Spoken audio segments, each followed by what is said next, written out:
शांति। 22 जुलाई 2023 बाबा के महावाक्य। मीठे बच्चे, आप मुए मर गई दुनिया। बाप का बनना अर्थात देही अभिमान टूटना। एक बाप के सिवाय और कुछ भी याद न आए। प्रश्न: अंत का समय समीप देखते हुए कौन सा स्लोगन सदा याद रखना है?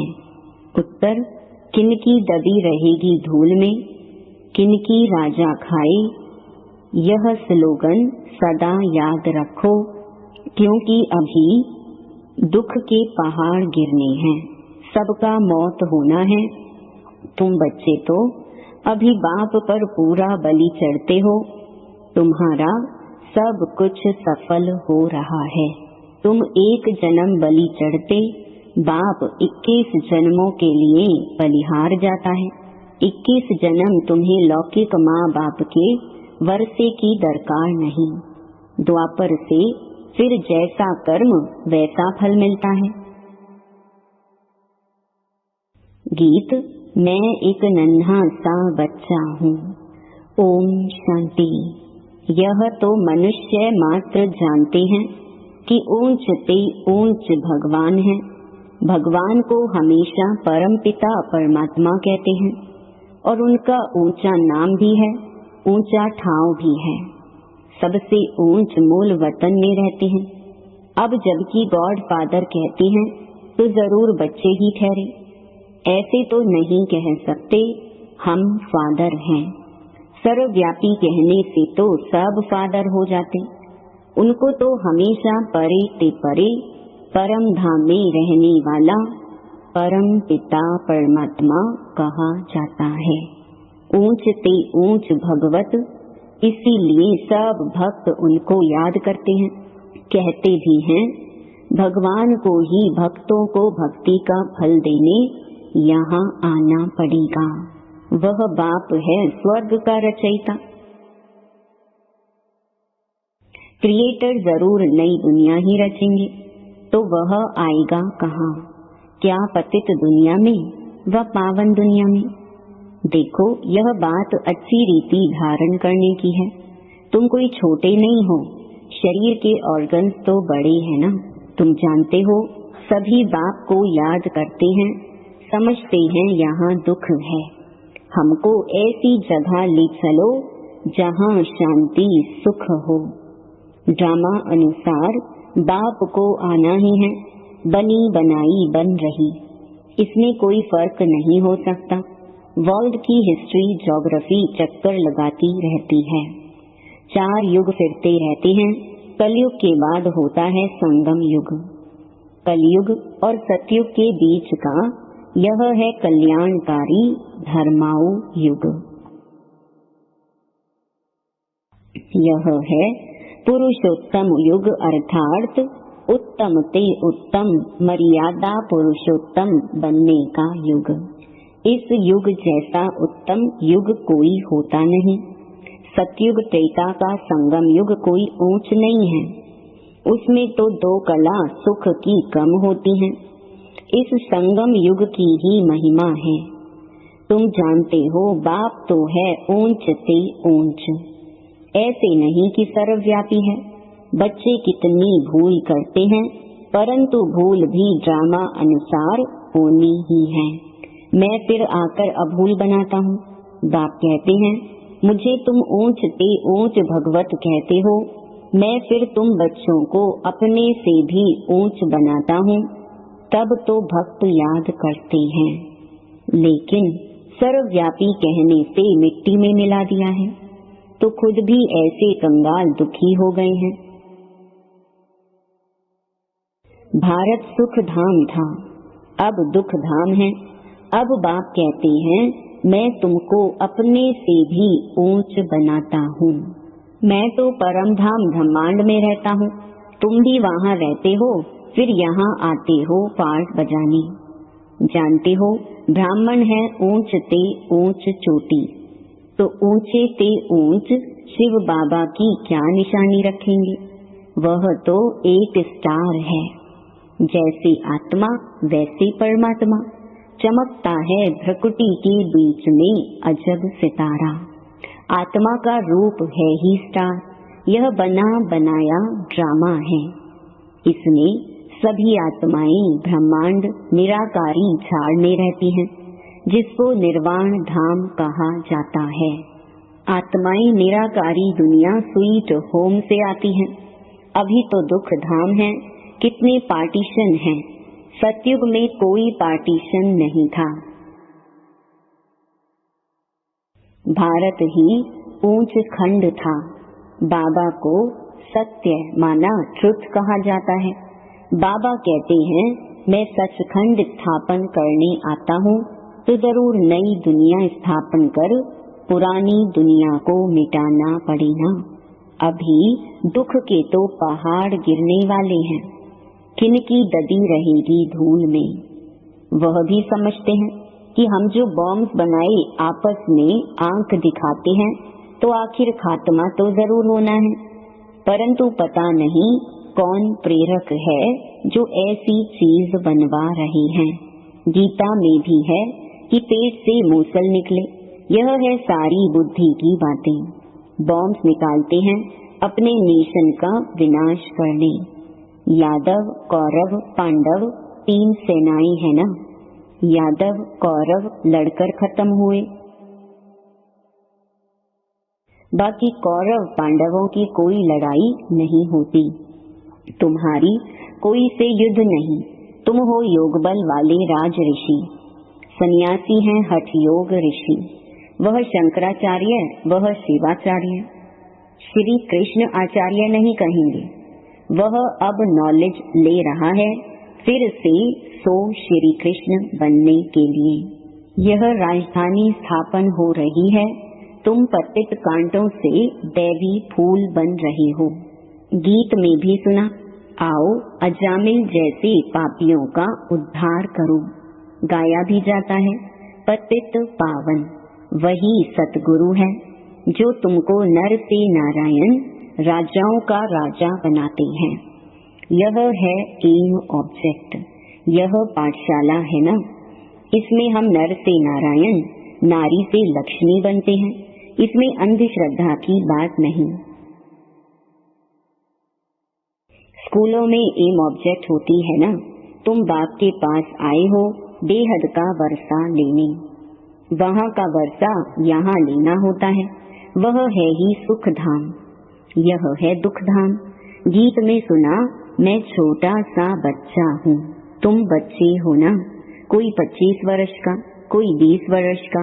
बाबा कहते हैं एक दिन का बच्चा भी वर्षा ले सकता है। बेहद का बाप फिर भारत को हीरे जैसा बनाने आया है। सतयुग में इतने हीरों जवाहरों के महल थे, बात मत पूछो। फिर जब भक्ति मार्ग शुरू होता है तो पतित राजाएं बैठ सोमनाथ जैसा मंदिर बनाते हैं। राजाओं के पास मंदिर होते हैं। आजकल तो बहुत ही मंदिर बनाते रहते हैं। सबसे मुख्य मंदिर किसने बनाया होगा? जो पूज्य से पुजारी बनते हैं, जरूर उन्होंने ही बनाया होगा। आप ही पूज्य, आप ही पुजारी, यह महिमा परम पिता परमात्मा की नहीं है। उनकी महिमा तो सबसे न्यारी है। हर एक मनुष्य की महिमा अलग होती है। ऊंचे से ऊंच महिमा है बाप की, जिससे तुम 21 जन्मों का वर्षा पाते हो। फिर द्वापर से लेकर तुम लौकिक बाप का बच्चा बन जैसे जैसे कर्म करते हो ऐसा जन्म लेते हो। धन दान करने से एक जन्म अल्पकाल सुख का वर्षा मिल जाता है। राजाएं भी तो रोगी बनते हैं ना। स्वर्ग में तुम रोगी नहीं बनते हो। तुम्हारी एवरेज 150 वर्ष आयु रहती है। कितने हेल्दी रहते हो। बीमारी दुख आदि का नाम नहीं। शिव बाबा बच्चों के लिए सौगात ले आते हैं। इसको हथेली पर बहिष्ट कहा जाता है। पुरुषार्थ करना चाहिए, चाहे सूर्यवंशी बनो, चाहे चंद्रवंशी बनो, चाहे साहूकार प्रजा। एम ऑब्जेक्ट तो है श्री कृष्ण जैसा बनना, बाकी श्री कृष्ण वाच तो कभी हुआ नहीं है। यह है भगवानुवाच। समझाया जाता है यह है रुद्र ज्ञान यज्ञ। राजस्व अर्थात स्वराज्य प्राप्त करने के लिए। शास्त्रों में तो बड़ी कहानी लिख दी है। बाप पर बलि चढ़ने से बाप फिर 21 जन्म बलि चढ़ते हैं। बाप तुम बच्चों को ऊंचे से ऊंच बनाते हैं। ब्रह्मांड में रहने वाले ब्रह्मांड के मालिक ठहरे ना। फिर तुम विश्व के मालिक बनते हो। मैं विश्व का मालिक नहीं बनता हूँ, तुमको बनाने के लिए आता हूँ। तुम कहते भी हो पतित पावन आओ, आकर पावन बनाओ। फिर सर्वव्यापी कैसे ठहरा? सदगति दाता पतित पावन तो एक ही बाप है। इस समय सभी तमो प्रधान बन गए हैं। सतो रजो तमो से सबको पास करना ही है। हर चीज पहले सतो प्रधान होती है, फिर तमो प्रधान बनती है। सतयुग में भी देवी देवताएं सतो प्रधान, फिर त्रेता में सतो राम राज्य क्षत्रिय, फिर रजो में वैश्य, तमो में शूद्र वर्ण भी है ना। विराट रूप में देवता क्षत्रिय वैश्य शूद्र दिखाते हैं, बाप और ब्राह्मण गुम कर देते हैं। तुम ब्राह्मण देवताओं से भी ऊंच हो, क्योंकि तुम भारत की ऊंच सेवा करते हो। तुम हो श्रीमत पर। श्रेष्ठ ते श्रेष्ठ, ऊंच ते ऊंच भगवान की मत मिलती है, जिससे तुम भी श्री लक्ष्मी नारायण बनते हो। श्री श्री शिव बाबा द्वारा फिर माया का प्रवेश होता है तो तुम आसुरी बन पड़ते हो। कल्प कल्प बाबा ऐसे आकर समझाते हैं। बाबा ने ज्ञान का कलश तुम माताओं पर रखा है, मनुष्य से देवता बनाने। सन्यासी तो माताओं को नरक का द्वार समझते हैं, निंदा करते हैं, फिर आकर उन्हीं माताओं से भीख मांगते हैं, तो फिर कर्जा चढ़ जाता है। इसीलिए पुनर्जन्म फिर भी गृहस्थियों पास ले फिर सन्यास करते हैं। पुनर्जन्म नहीं लेते तो फिर इतने ढेर सन्यासी कहाँ से आते? भारत पवित्र था, संपूर्ण निर्विकारी दुनिया कहा जाता है। बरोबर देवताओं के आगे महिमा गाते हैं, आप सर्व गुण संपन्न। फिर अपने को कहते हैं मैं निर्गुण हारे में कोई गुण नहीं। सर्व गुण संपन्न यह शिव बाबा की महिमा नहीं है, यह देवताओं की महिमा है।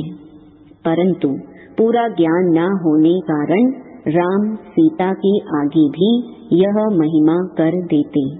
शिव जयंती मनाते हैं परंतु समझते कुछ भी नहीं है।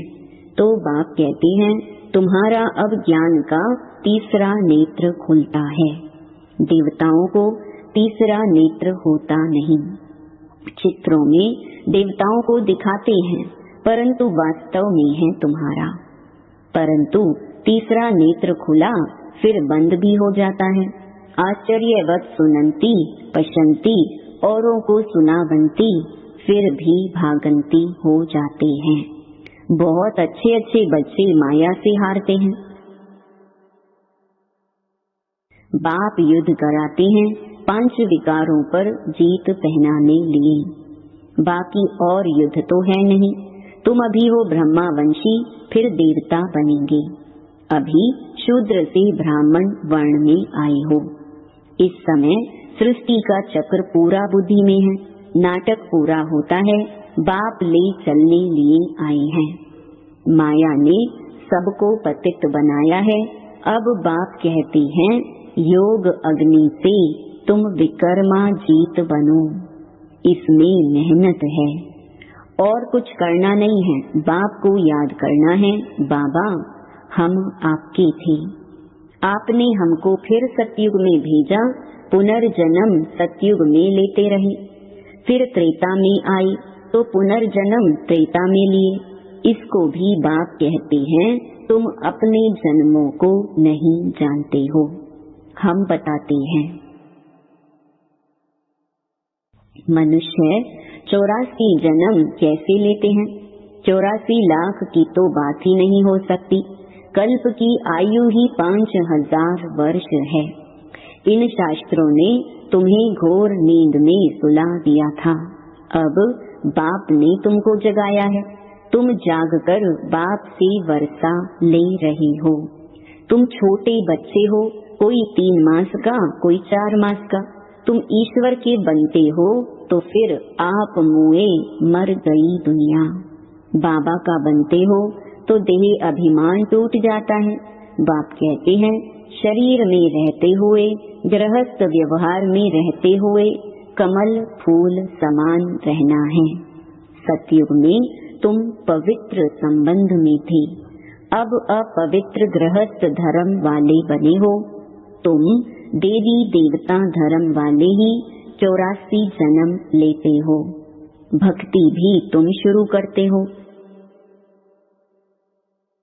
पूज्य से पुजारी तुम बनते हो। पहले तुमने अव्यभिचारी भक्ति की, अब भक्ति भी व्यभिचारी बन पड़ी है। फिर तुमको बाप से वर्षा मिलता है। बाप को आना भी संगम युग पर होता है। युगे युगे कहने से करके 4 युग कहो ना, फिर 24 अवतार कच्छ मच्छ अवतार कैसे हो सकेंगे? गॉड इज वन, रचयिता भी एक है तो उनकी रचना भी एक है। अच्छा, मीठे मीठे सिके लधे बच्चों प्रति माता पिता बाप दादा का याद प्यार और गुड मॉर्निंग। रूहानी बाप की रूहानी बच्चों को नमस्ते। धारणा के लिए मुख्य सार।